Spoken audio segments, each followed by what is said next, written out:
Quelque part en Brabant wallon.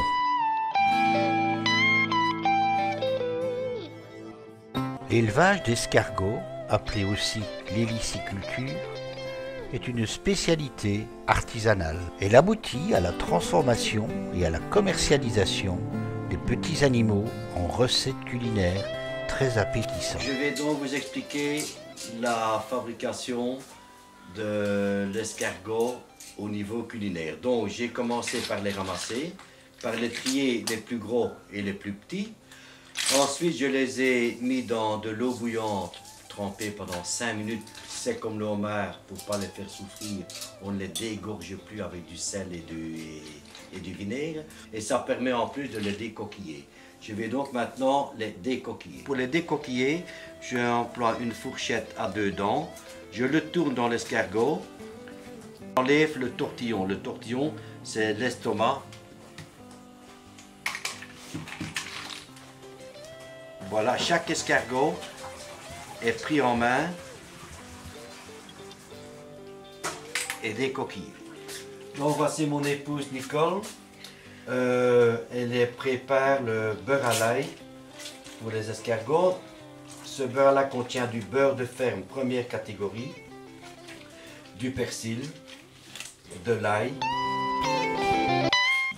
du jardin, du persil du jardin.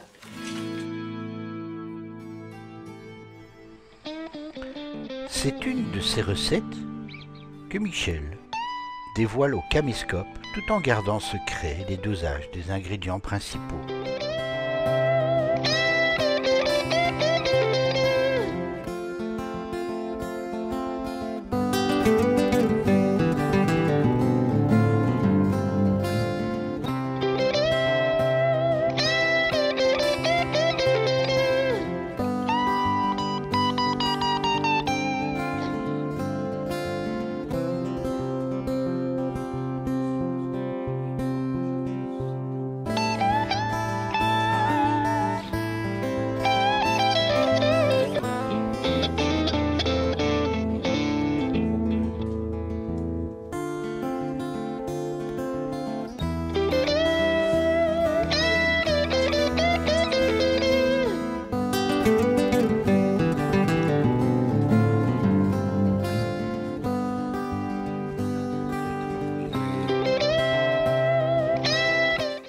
Voilà, j'ai donc ce ravier terminé et il va immédiatement être couvert d'un film en cellophane. Que c'est appétissant!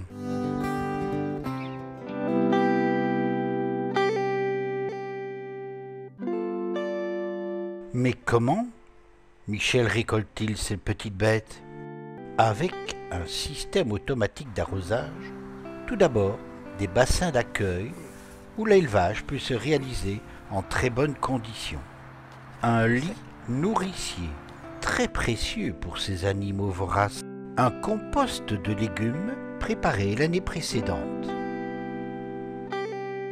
Il est tamisé avec soin.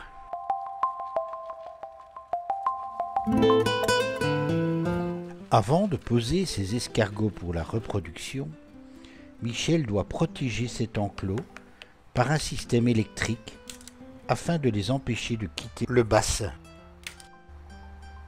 Il pose aussi un toit pour les protéger des nuisibles et des oiseaux prédateurs. Ceci, ce sont des escargots qui dorment. Je les ai endormis il y a 1 mois à peu près avec un ventilateur. Et je les place, ils doivent avoir beaucoup d'air, je les place dans des bacs à champignons sauvages. Et l'escargot, comme vous pouvez remarquer, celui-ci c'est un gros gris. Il est noir à l'intérieur. Qu'un petit gris, lui, est blanc. Ceci est un adulte. Car vous pouvez remarquer, la courotte est très dure. Celui-ci est un jeune de l'année, car si vous appuyez, il est très tendre.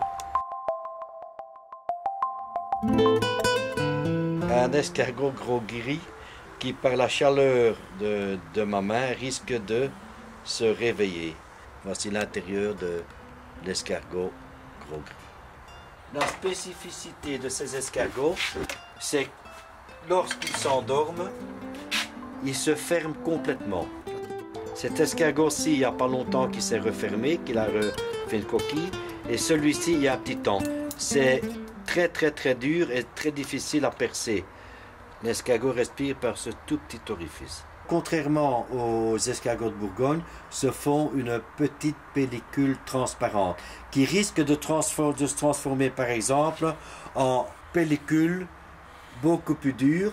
Au lieu d'être blanche comme pour les escargots de Bourgogne, ici sera un peu grise. Ça c'est le Bourgogne donc, et celui-ci c'est le gros gris qu'on trouve facilement en Belgique. Celui-ci c'est la même chose que le gros gris.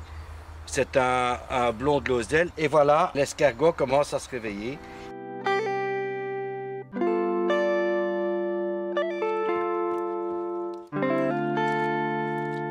Pour les plus paresseux, Michel les plonge dans un bassin légèrement chauffé. Cela active le réveil.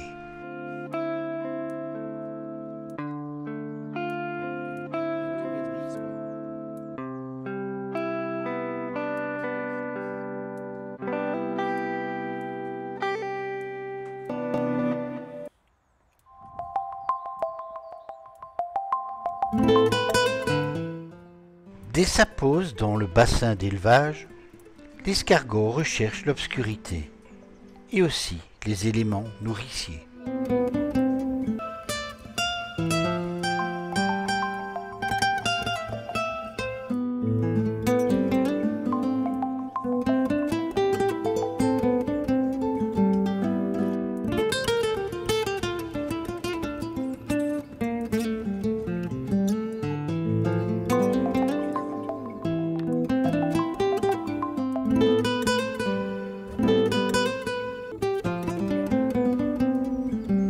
Après le temps de repos et de gavage, c'est le temps des amours.